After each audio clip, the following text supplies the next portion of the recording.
Subscribe करे खातिर लाल button दबाई और भोजपुरी के ताजा अपडेट पहले पावे खातिर घंटी वाला बटन दबाई।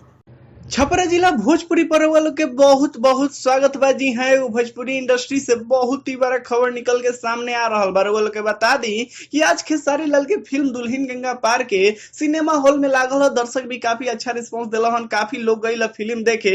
ऐसे ही वीडियो के माध्यम से बताएं कि आज पहला दिन में खेसारी लाल के फिल्म दुल्हन गंगा पार के कितना कमैले बा। तब बने रही वीडियो के साथ वीडियो के अंत ले देखिए, वीडियो के लाइक ना भूलें। वालों के बता दी तो खेसारी लाल की फिल्म दुल्हन गंगा पार के आज बहुत ही अच्छा चलल है। सिनेमा है, बहुत लोग देखलक है फिल्म के, बहुत ही अच्छा एगो फिल्म बनल बा। ऐसे बता दी तो बहुत जगह हाउसफुल भी चलल है। लेकिन वो लोग इहो क्लियर कर दी कि फिल्म आज 20 से 25 लाख रुपया के कमाई कर रहा बा, जो कि अपने आप में बहुत बड़ा बात बा।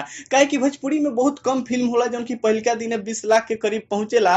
लेकिन आज खेसारी लाल की फिल्म दुल्हन गंगा पार के 20 लाख से भी ज्यादा के ऊपर के कमाई कर ले बा, जो कि अपने आप में बहुत ही अच्छा बात बा। खेसारी लाल के फैंस काफी खुश बारे, काहे कि खेसारी लाल के फिल्म एक बार फिर सुपर हिट हो गई बा, सुपर हिट के दर्जा मिल गई बा। काहे कि खेसारी लाल के फैंस बहुत ज्यादा मात्रा में गइल हन देखे। ऐसे रे वालों के इहो बता दी कि जोन भी दर्शक बाहर निकलल है फिल्म के कहानी के काफी प्रशंसा कइलक है, कहलक है गाना भी सब कुछ सुपर हिट रहलक है। फिल्म एगो बहुत ही पारिवारिक बा, हर लोग के मुंह से सुने के मिलल है, जिससे तो ई क्लियर हो गइल बा कि खेसारी लाल के जलवा एक बार फिर चलल बाटे। खेसारी लाल के फिल्म पहला दिन में 20 से 25 लाख रुपया कमा लेले बा।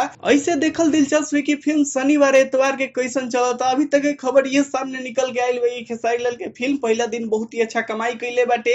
लागत है कि खेसारी लाल के फिल्म सुपर हिट से भी ऊपर जाई। अगर इन लोग के वीडियो बहुत ही अच्छा लागल तो वीडियो के लाइक करी, शेयर करी, कमेंट करी। अगर अभी ले चैनल के सब्सक्राइब नहीं कैले तो लाल बटन दबा के चैनल के सब्सक्राइब करी। वही जब बगल में घंटी वाला बटन है ओकरो के दबाव ना भूली, ताकि लोग के अपडेट आसानी से मिल सको। धन्यवाद।